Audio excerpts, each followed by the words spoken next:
The Land by Grassic, Gibbon. In Winter. I like the story of the helpful Englishman who, when shown a modern Scots nationalist map with Scotland proper stretching from John O'Groats to the Tweed and Scotia Irredempta stretching from the Tweed to the Mersey, suggested Scotland improper in place of the latter term. The propriety of Northern England to rank as a section of Scotland may have political justice. It certainly has no aesthetic claim. If I look out on the land of Scotland and see it fouled with the smoking slag heaps of industrialism, rightwards and leftwards, a long trailing rift down the eastern coast and a vomiting gazier in Lanarkshire, I feel no stirrings of passion at all to add those tortured wastes of countryside, Northumbria and Lanarkshire, Lancashire, to the Scottish land. I like the grey glister of sleet in the dark this night, seen through the unblinded window. I like this idle task of voyaging with a pen through the storm-happed wastes of Scotland in winter. But I balk at reaching beyond the border, into that chill land of alien geology and deplorable methods of ploughing. This paraffin lamp set beside me on the table was lit for the benefit of myself and Scotland proper. I shrink from geographical impropriety tonight as my Kailyard literary forerunner shrank from description of the bridal bed.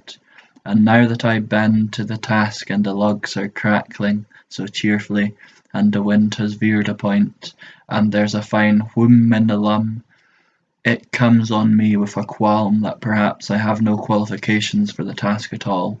For if the land is the enumeration of figures and statistics of the yield of wheat in the Merse or the Carse of Gowrie, fruit harvesting in Cooper Angus, or how they couple and breed their cattle in Ayrshire, I am quite lost. And if the land is the lilting of tourist names, Strathmore, Ben Lomond, Ben Macdhu, Rannoch, Loch Tay and the Sidlaw Hills, I confess to bored glimpses of this and that stretch of unique countryside. I confess that once, just such a night as this, I journeyed up to Oban, and the train was bogged in a snowstorm, and I spent shivering hours in view of Ben Cruachan, and once an Anglo-Gaelic novelist took me round Loch Lomond in his car, and we drank good whisky and talked about Lenin, and an uncle once dragged me, protesting, up Lochnagar, in search of a sunrise that failed to appear.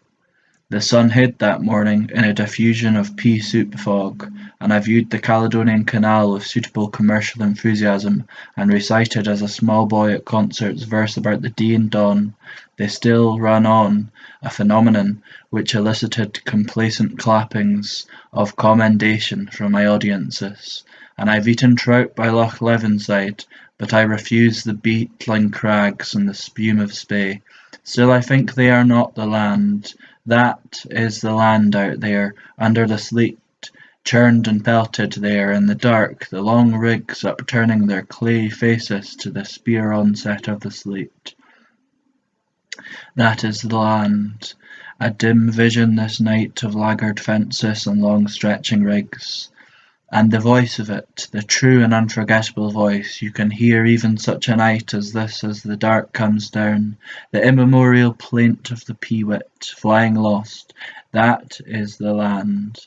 Though not quite all, those folk in the byre whose lantern light is a glimmer through the sleet as they muck and bed and tend to key and milk the milk into tin pails and curling froth, they are the land in as great a measure. Those two, a dual power, are the protagonists in this little sketch. They are the essentials for the title, and besides, quite unfairly, they are all so intimately mine that I would give them that position, though they had not a shadow of a claim to it. I like to remember I am of peasant rearing and peasant stock. Good manners prevail on me not to insist on the fact overmuch, not to boast in the company of those who come from manses and slums and castles and villas, the folk of the proletariat, the bigger and lesser bourgeois. But I am again and again, as I hear them talk of their origins and beginnings and begetters, conscious of an overweening pride that mine was thus and so, that the land was so close and intimately mine. My mother used to hap me in a plaid in harvest time, and leave me in the lee of a stook while she harvested. That I feel of a strange and antique age in the company and converse of my adult peers, like an adult himself, listening to the bright sayings and laughters of callow boys, parvenus on the human scene, while I, a good Venriconian Pict, hearken from the shade of my sun circle, and look away, bored, in pride of possession, at my terraced crops, at the onding of rain and snow across my leavened fields. How much this is merely reaction from the hatreds of my youth I do not know, for once I had a very bitter detestation for all this life of the land and the folk upon it. My view was that of my distant cousin, Mr. Leslie Mitchell, writing in his novel The 13th Disciple. A grey life, dull and grey in its routine, spring, summer, autumn, winter, that life the Neolithic men brought from the south, supplanting Azilian hunger and hunting and light-hearted shiftlessness, with servitude to seasons and soil and the tending of cattle, a beastly life, with memory of it, and reading those Catholic writers who for some obscure reason champion the peasant and his state as the ideal state, I am moved to unkindly mirth, unprintably sceptical as to Mr. Chesterton or his cellist ever having grubbed a livelihood from hungry acres of red clay, or regarding the land and its inhabitants with other vision than an obese Victorian astigmatism. Not, I think, that I have gone the full circle, and have returned among the romantics. As I listen to that sleet drive I can see the wilting hayricks under the fall of the sleet, and think of the wind a-blow on ungarmented floors, ploughmen in sodden bothies on the farms out by, old bent and wrinkled people, who have mislaid so much of fun and hope and high endeavour to grey servitude to those rigs curling away, only half inanimate, into the night. I can still think and see these things with great clarity, though I sit in this warm room, and write this pleasant essay, and find pleasure in the manipulation of words on a blank page. But when I read or hear our new leaders, and their plans for making of Scotland a great peasant nation, a land of little farms and little farming communities, I am moved to a bored disgust with those pseudo-literary romantics playing with politics, those refugees from the warm parlours and lights and policemen and theatre stalls of the Scots cities. They are promising the new Scotland a purgatory that would decimate it. They are promising it narrowness and bitterness and heart-breaking toil in one of the most unkindly agricultural lands in the world. They are promising to make of a young ricketic man with the phthisis of Glasgow in his throat, a bewildered labourer in pelting rains, and the flares of head-aching suns. They are promising him years of a murderous monotony, poverty and struggle and loss of happy human relationships.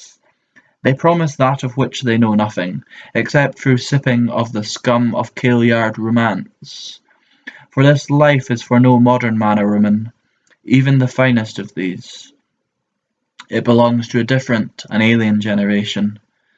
That winter that is sweeping up the How, bending the winds on Auchendreich hill, seeping with pelting blasts through the old walls of Edsall Castle, malagarousing the ploughed lands and swashing about and above the heavy cattle courts where in darkness the great herds lie cud-chewing and breath-blowing in frosty steam, is a thing for most to be stared at, tourist-wide, endured for a day or a week. This night, the winter on the countryside, the crofter may doze contentedly in the arm-chair in the ingle-nook, and the mistress yawn with an equal content at the clock.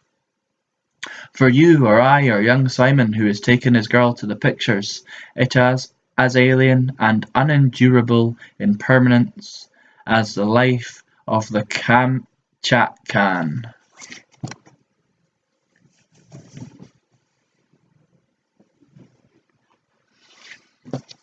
Twa, spring. Going down the rigs this morning, my head full of that unaccustomed smell of the earth, fresh and salty and anciently mouldy. I remembered the psalmist's voice of the turtle, and instinctively listened for its Scots equivalent, that far cooing of pigeons that used to greet the coming of spring mornings when I was a boy. But the woods have gone, their green encirclement replaced by swathes of bog and muck and rank growing heath. All the land about here is left bare in the north wind's blow. The pigeons have gone, and the rabbits, and like vermin multiplied. Unhappily, and to no profit, for the farmers tell me the rabbits are tuberculosis, dangerous meat. Unshielded by the woods, the farmlands are assailed by enemies my youth never knew. But they are fewer and fewer, the cultivated lands, half of them are in grass, permanently in grass, and browsed upon by great flocks of sheep, leaving that spider trail of grey that sheep bring to pastures. We are repeating here what the border men did in Badenoch and the Highlands, eating away the land and the crofter, killing off the peasant as surely as in Russia, and with no Russian compensation. If the little dykes and the sodden ditches that rivuleted in the springs of bygone times with the waters hastening to the Forfey, the ditches that separated this little farm from that, were filled and obliterated by a sow of calls, with tractors and high enthusiasm, and a great and tremendous agricultural hope, I at least could turn to the hills and the heath, that ever an older land, with no more regret than the sensitive felt in the passing of the windjammers and the coming of the steamboats. But instead, there has come here only a brainless greed, a grabbing stupidity, the means avariciousness and planlessness of our community in epitome. I do not wonder that the rabbits are tuberculosis. The wonder is that they are not jaundiced as well. It was then that I thought, what a fine and heartsome smell has rank cow-dung, as the child with the grape hurls it steady heap on heap from the rear of his girling cart. They sell stuff in Paris, in little bottles with just that smell, and charge for it handsomely, as they may well do, for it is the smell that backgrounds existence. And then, having come to the end of the rig, and looked at the rabbit's snare, and found it empty, and found also a stone whereon to sit, I fell into another meditation. This dung that backgrounded existence, this autumn's crops, meal for the folk of the cities, good hearts and barley alcohol, would never be spread, never be seeded, never ground to brie, but for the aristocracy of the earth, the ploughmen and the peasants. These are the real rulers of Scotland. They are the rulers of the earth. And how patient and genial and ingeniously foul-mouthed and dourly wary and kindly they are, those selfless aristos of Scotland. They endure a life of mean and bitter poverty, an order sneered upon by the little folk of the towns. Their gait is a mockery in city streets. You see little waitresses stare haughtily at their great red, sun-creased hands. Plump professors in spectacles and pimples enunciate theses on their mortality and morality, their habits of breeding and their shiftlessness, and they endure it all. They endure the chatter of the city salons, the plannings of this and that war and blockade. They endure the pretensions of every social class but their own to be the mainspring and base of human society. They, the masters who feed the world. And it came on me that all over Great Britain, all over Europe this morning, the mean fields of France, and fat pastures of Saxony, and the rolling lands of Romania, those rulers of the earth were out and about, bent-backed at plodding toil, the world's great green international awaiting the coming of its Spartacus. There are gulls in from the sea this morning, wheeling in comet tails at the heels of this and that ploughman, a dotting of signatures against the dark green of the Bervie braes.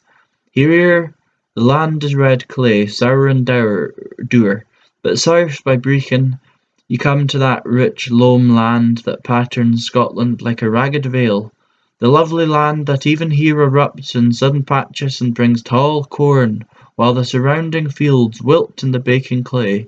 The clay is good for potatoes in the dry years, however, those dry years that come every decade or so for no reason that we know of here in the How, for we are beyond the mountain shadow that makes of Donside and Braemar the tourist camping ground. In the sunlight, down by Kenneth, the foghorn has begun its wail. The sun has drawn great banks of mist out of the North Sea, and now they are billowing over Auchendreich like the soft-coloured spume from a washing tub. But leftwards, the sun is a bright steely glare on the rigid humps of the Grampians, hastening south into the coming of summer, crowned with snow in their upper Haughs. Much the same mountains, I suppose, as the Maglemosians looked on that spring day in the youth of the world, in the youth of Scotland, when they crossed the lowlands of the Doggerbank and clambered up the rocks of Kenneth into a still and untenanted Scotland. The great bear watched them come, and the eagle from his Grampian eyrie, and scattering packs of wolves on the forest fringes saw that migration of the hunters 7,000 years ago. They came over Auchendreich there, through the whins and heath, and halted and stared at the billowing How, and laughed and muttered and squatted and stared, dark men and tall, without gods or kings, classes or culture, writers or artists, free and happy, and all the world theirs. Scotland woke and looked at them from a hundred peaks, and stared a shy virgin's amaze. All winter the cattle were kept to the byres. This morning saw their first deliverance. Cows and stirks and stots and calves, they grumphed and galumphed from the byre to the park, and squattered in astounded delight in the mud, and boxed at each other, and stared a bovine surprise at the world, and went mad with delight, and raced round the park, and stood still and mooed. They mooed on a long devilish note, the whole lot of them, for nearly 2 minutes on end, and for no reason at all but delight in hearing their own moo. They are all of mixed breed except one, a small Jersey cow with a Souvron coldness, who drops her h's haughtily, and also her calves. The strains are mostly shorthorn, with a dash of Hieland, I suspect. 100 years of mixed pasturing and crop rotation weeded out the experimental breeds, and left these satisfying mongrels. Presently, after racing a grocer's cart for the length of the field, and all but hamstringing themselves on the boundary fence, they abandoned playfulness and took to grazing, remembering their mission was to provide fat carcasses for the slaughter shed.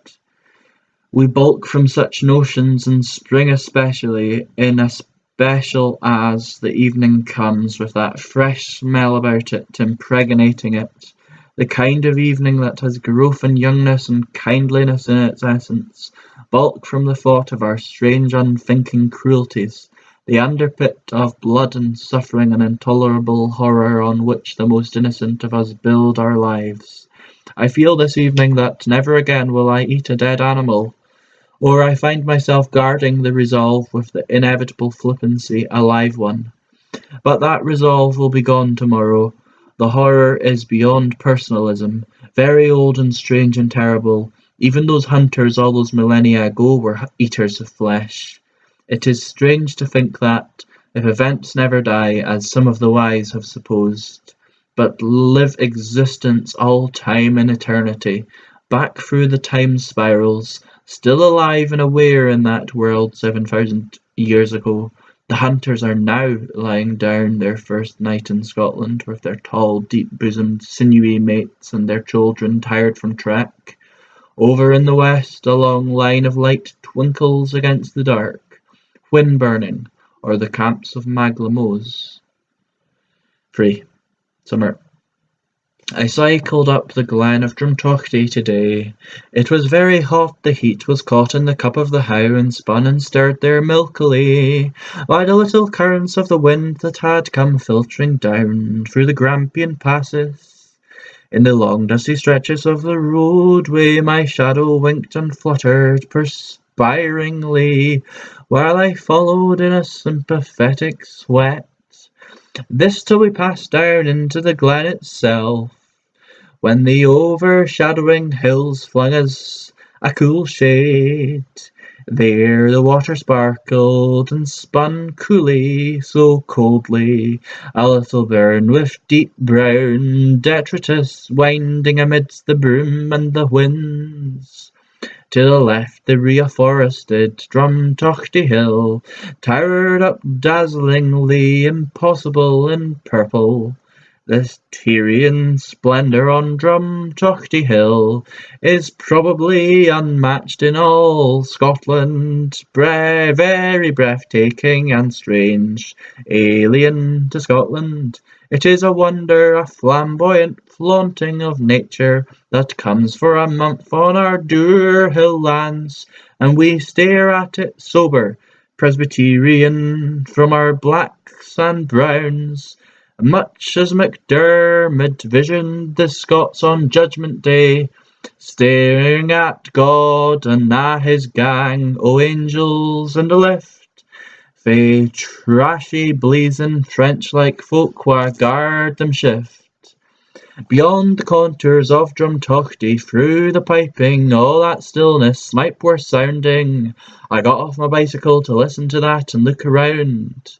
So doing, I was aware of a sober fact, that indeed all this was a little disappointing.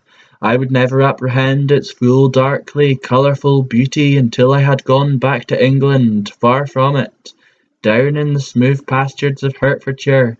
Some night I would remember it and itch to write of it. I would see it without the unessentials, sweat and flies, and that hideous gimcrack castle nestling, good God, even nestled among the trees. I would see it in simplicity then, even as I would see the people of the land. This, perhaps, is the real land, not those furrows that haunt me as animate. This is the land unstirred and greatly untouched by men, unknowing ploughing or crops or the coming of the scythe. Yet even those hills were not always fuss. The archaic civilization came here, and terraced great sections of those hills and reared devil-stones, sun-circles, to the great agricultural gods of ancient times long ago, before Pythias sailed these coasts, while Alexander rode his horses across the Yaxartes. There were peasants on those hills, on such a day as this, who paused to wipe the sweat from their faces and look with shrewd eyes at the green upspringing of the barley crops. By night they slept in houses dug in the earth, roofed with thatch, and looked out on a wilder and wetter how, but still with that passion of purple mantling it in this month. They are so tenuous and yet so real, those folk, and how they haunted me years ago. I had no great interest in the things around me. I remember the summer dawns that came flecked with saffron over the ricks of my father's farm, the whisper and the pelt of the corn heads, green turning to yellow in the long fields that lay down in front of our front door, the rattle and creak of the shelvings of a passing box cart, the chirp and sardonic of a farming child who squatted unshaven with twinkling eyes on the forefront of the shelving. But the ancient men haunted those woods and hills for me, and do so still.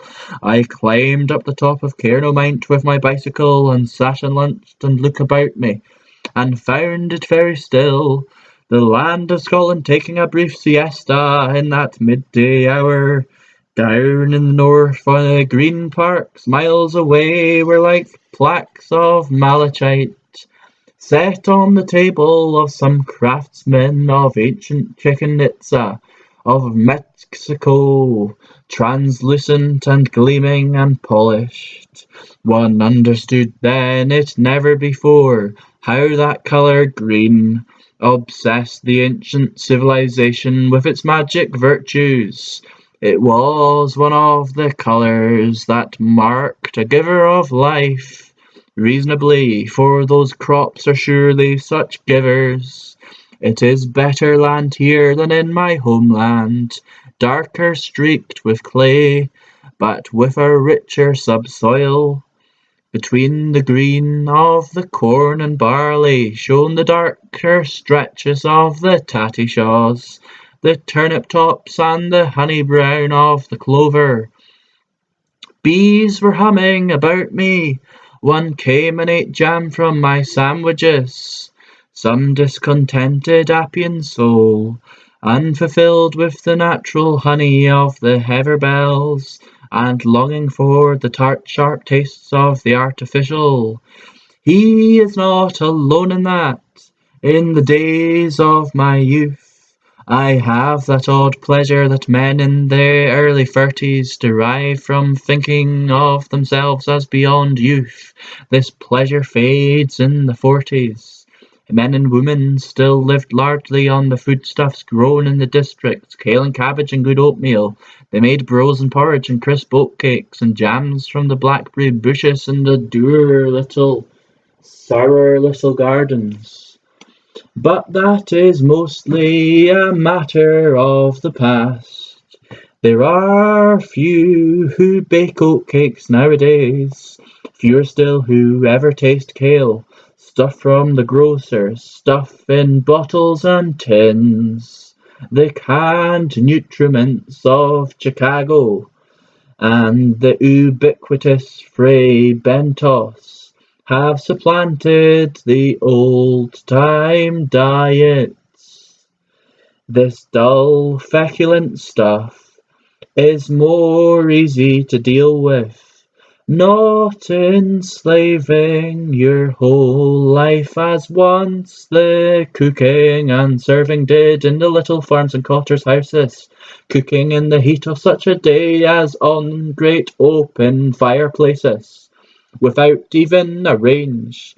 And though I sit here on this hill and deplore the fusionless foods of the Canaries, I have no sympathy at all with those odd souls of the cities who would see the return of that rich agricultural life as the return of something praiseworthy, blessed and rich and generous.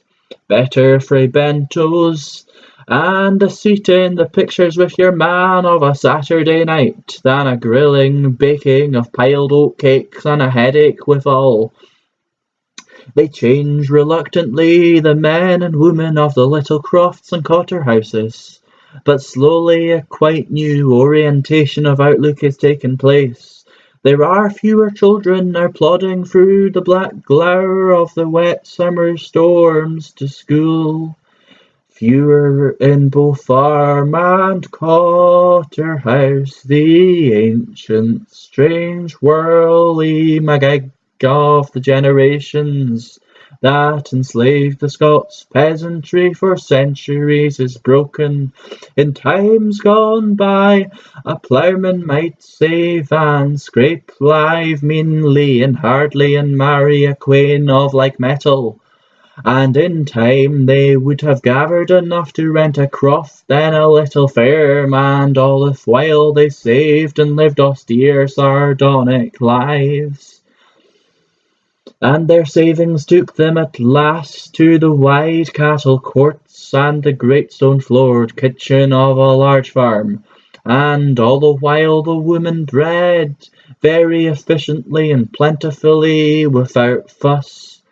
12 or 13 were the common numberings of a farmer's progeny, and those children grew up and their father died, and in the division of property at his death each son or daughter gathered as in inheritance only a few poor pounds. And perforce they started as ploughmen in the bothies, maids in the kitchens, and set about climbing the rungs again, that their children might do the same. It kept a kind of democracy on the land that is gone or going. Your halfling or your maid was the son or the daughter of your old friends of high rigs. Your own sons and daughters were in bothies or little crofts. It was the perfect Spenglerian cycle. Yes, it was waste, effort. It was as foolish as the plod of an ass in a treadmill. Innumerable generations of asses, if the clumsy fumblements of contraception have done no more than break the wheel and play of that ancient cycle, they have done much. Under these hills so summer haze, so immobile and essentially unchanging.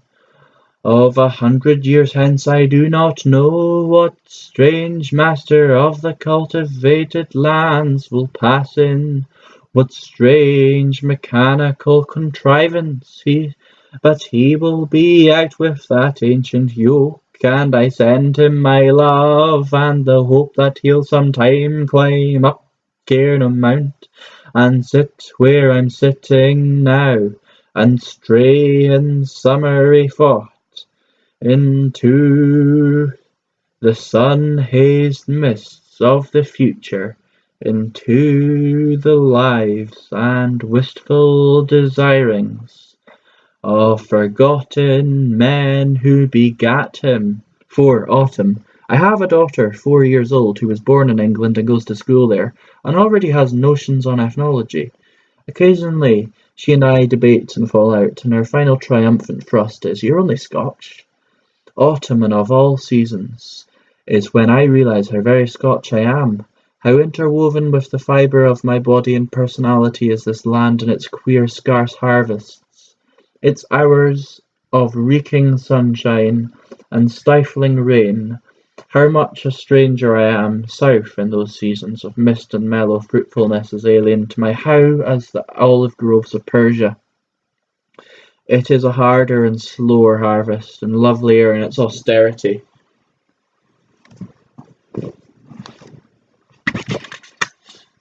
That is gathered here.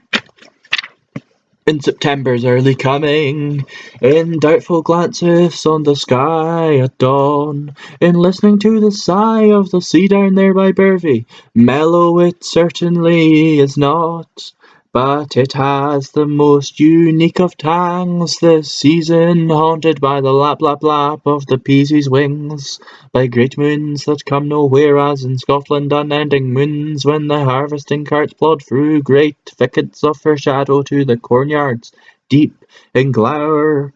These are the most magical nights of the land.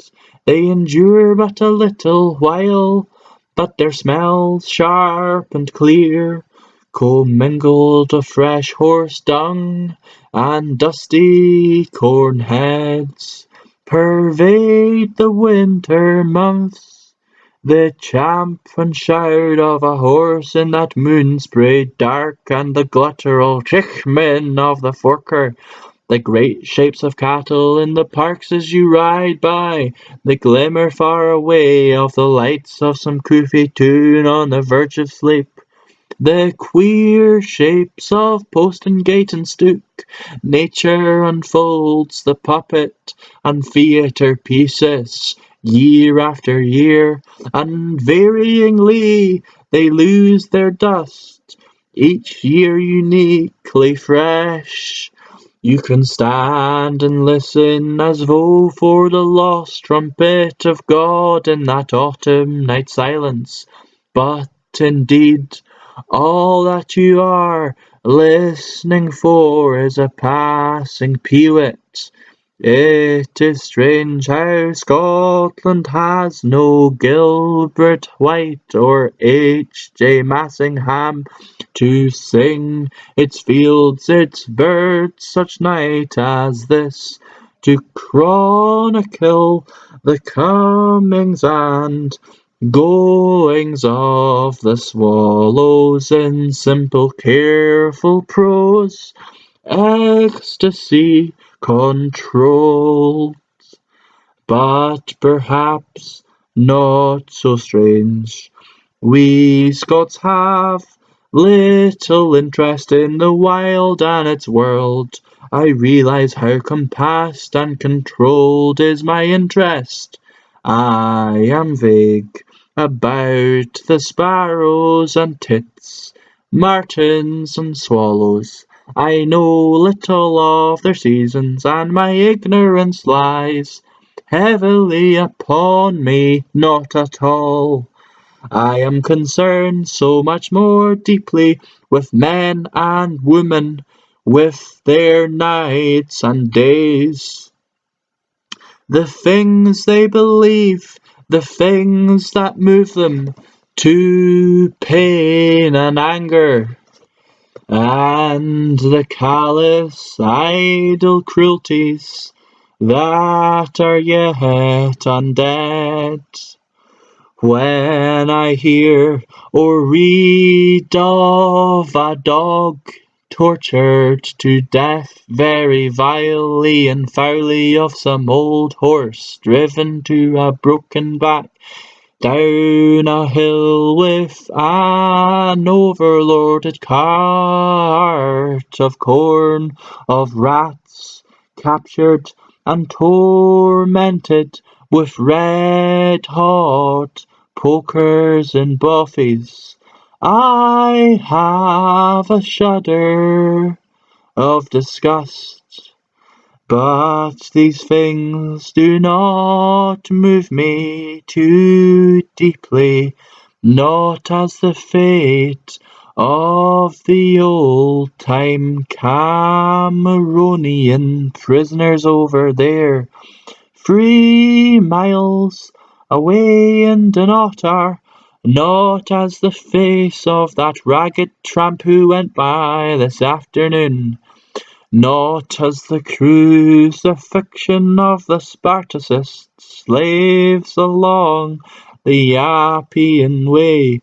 To me it is inconceivable that sincere and honest men should go outside the range of their own species with gifts of pity and angry compassion and rage, when there is horror and dread among humankind.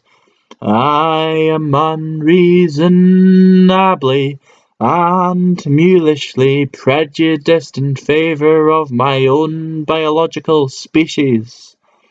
I am a jingo patriot of planet Earth, humanity right or wrong, particularly in autumn.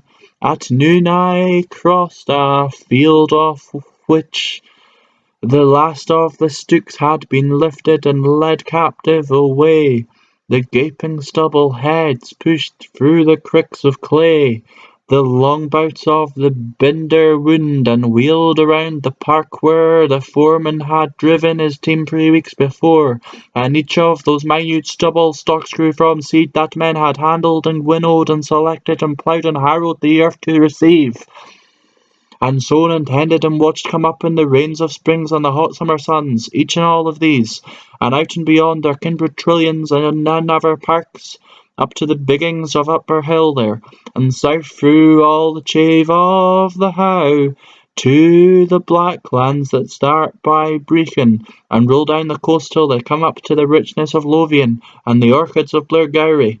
This is our power. This is the wonder of humankind, our one great victory over nature and time.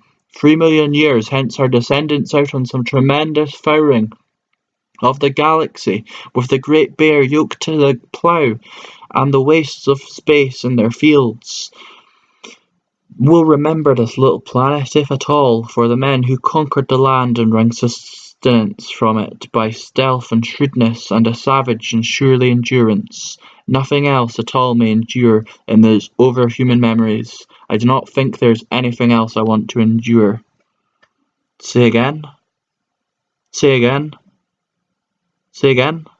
I am a jingle patriot of planet Earth, humanity right or wrong, particularly in autumn.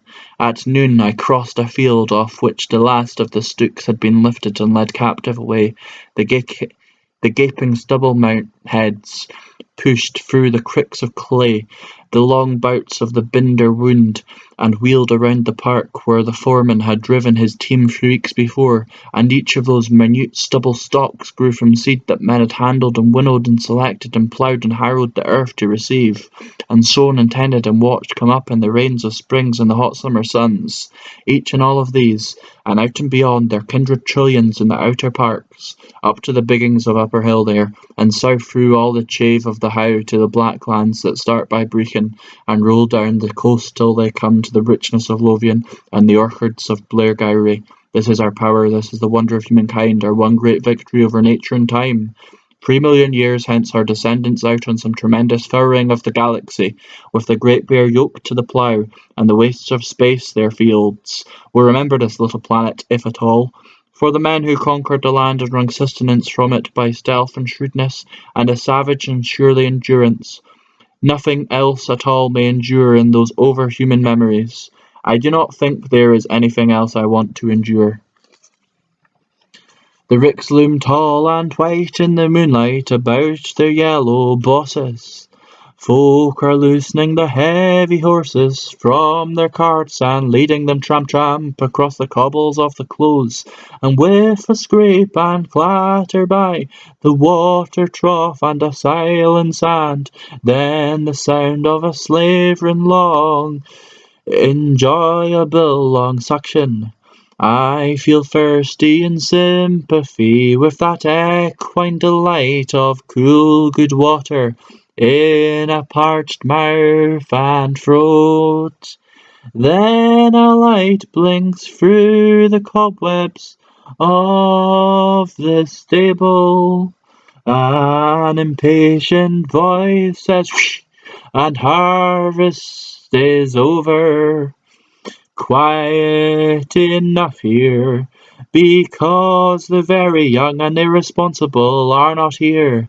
But elsewhere nights like this, up and down the great agricultural belts of Scotland, in and about the yards and the ricks, there is still some relic of the ancient fun. At the last ingathering of the sheaves, still a genial clowning and drinking, and a staring at the moon, and slow steady childs swinging away to the bothies, their hands deep down in their pouches, their boots striking fire from the cobbles, still maids to wait their lads in the lee of the new-built stacks, to be cuddled and warm and happy against brown dank chests, and be kissed into wonder on the world, and taste the goodness of the night and of the autumn's end, before the winter comes. Tomorrow the potato harvests, of course, but somehow they are not real harvests. They are not truly of autumn, as is the taking in of the corn. It is still an alien plant, the potato, an intruder from that world of wild belief and wilder practice that we call the new, a plant that hides and lairs deep down in the midst of back-breaking drills. The corn is so ancient that its fresh harvesting is no more than the killing of an ancient enemy friend, ritualistic, that you may eat of the flesh of the God, drink of his blood, and be given salvation and life. Amen.